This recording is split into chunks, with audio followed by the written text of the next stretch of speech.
Okay, Suey, welcome, welcome. Hello, dinosaurs. This is the fourth, final chapter, the book of Ruth. This being the first video.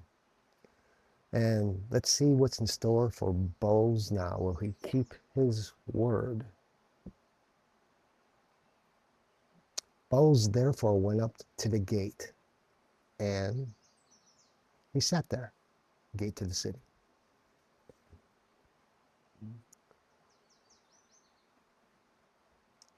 Going to assume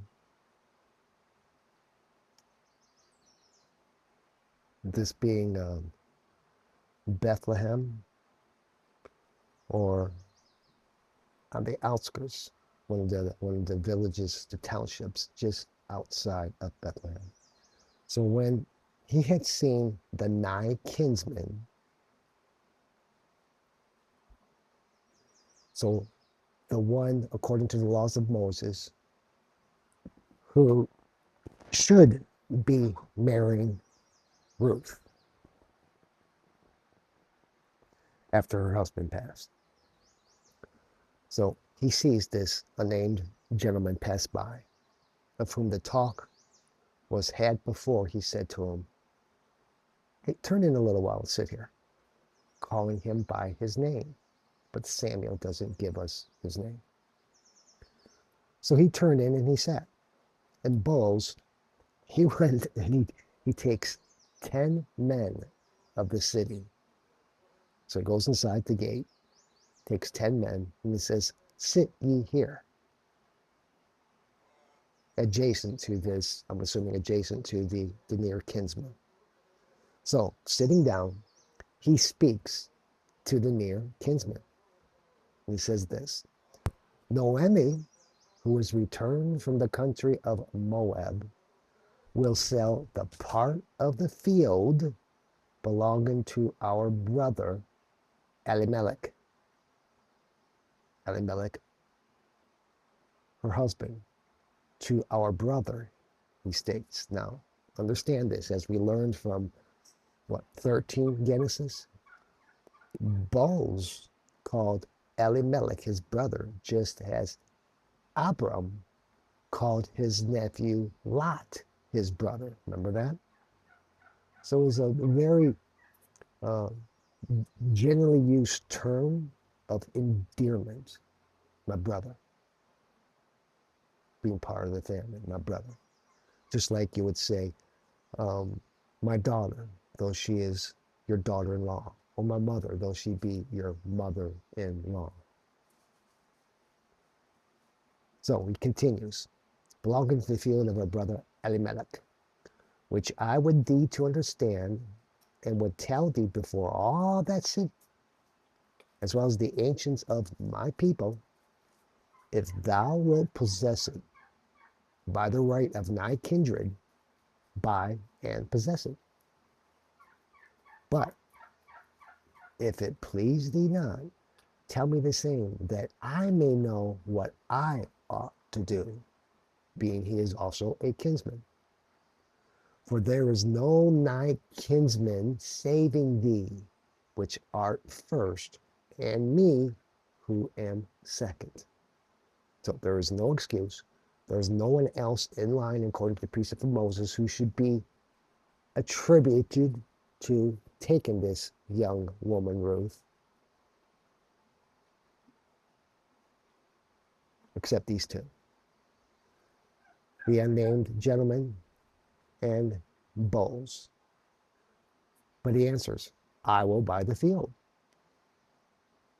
No problem. Doesn't hesitate. "I will buy the field." But then Booz says this: "When thou shalt buy the field at the woman's hand, at Noemi's hand, thou must take also Ruth, the Moabite, which was the wife of the deceased, that thou mayest raise up the name of thy kinsman in his inheritance." So instead of engaging in acrimony, Booz uses incredible intellect, and it's fantastic. Okay, All right, if you're going to buy this, understand that the Moabite is also part of this properties per se, just speaking loosely. Not that a human can be a property, so to speak. So he answers, I yield my right of nigh kindred, for I may not abolish the posterity of mine own family. Do thou use my privilege which I possess, that I do willingly forego. He already has a family. He has his own family. And he cannot bring this Moabite into the family that he has justifiably. Therefore, giving her any inheritance that would be due when he passes. Just can't do it. Maybe especially being that she is a Moabite, not an Israelite. So in this, in no time, was the manner in Israel between kinsmen, that if at any time one yield to another his right. How incredible is that? Absolutely love things like this because it doesn't involve attorneys, doesn't involve any written contract. It just involves witnesses and word of mouth. So the witnesses heard it. That was it. Didn't have to be on film, bring it to court as you do nowadays. It's just so much garbage, man, has brought to the life of all of us, of a social gathering, of any society. And they use this as an excuse, well, it's a betterment to life. Is it? The more we distance ourselves from traditions and from what held for thousands of years, the more we distance ourselves from Quies, and from Terra herself, because we were relying on the inventions of Homo sapiens. But let's examine something. And this in old time. And this in old time was the manner. So I want to examine this. In 25 Deuteronomy, the penalty, it states in Deuteronomy, 25th chapter, the penalty was less when another kinsman undertaking the marriage, the woman was prevented from complaining before the judge. That's how it was understood. Yeah, woe to the woman if she did not want to marry this particular gentleman, but this was the law. This was the precept. This was to protect the seed of what was originally vowed in marriage.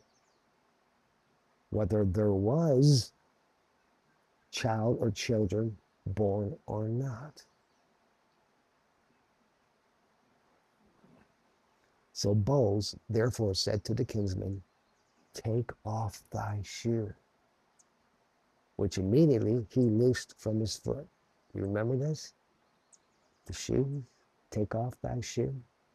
Again, we'll go back to 25 Deuteronomy.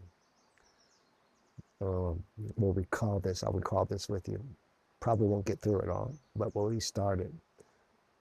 The firstborn son of her he shall call by his name, it says in Deuteronomy, that his name be not abolished out of Israel, as I was saying before. But if he will not take his brother's wife, that by law is due to him, the woman shall go to the gate of the city and call upon the ancients and say, my husband's brother will not raise up his brother's seed in Israel, nor take me to his wife. So she has the flip side of this. The woman who does not want to marry him, but the woman who does want to wed. Because don't forget, as I said before, so many of these women wanted to have children because they wanted to be in line of potentially seeding the bloodline of our Savior. And forthwith they shall cause him to be sent for, and shall ask him. If he answer, I will not take her to wife, The woman shall come to him before all the ancients and shall take of his shoe from his foot and spit in his face. Remember this? And say, so shall it be done to the man that buildeth not his brother's house. Spit in his face. He that refuses to honor his brother is justly despised, and his name shall be called in Israel the house of the unshod. Domus discalciati. Domus discalciate. The house of the unshod. Or in the Hebrew text, house of him whose shoe was taken off. We'll stop here. When we next meet, we'll rehash what all this meant as we did before when we explored Deuteronomy. Until then, Pax Vobis to you and yours.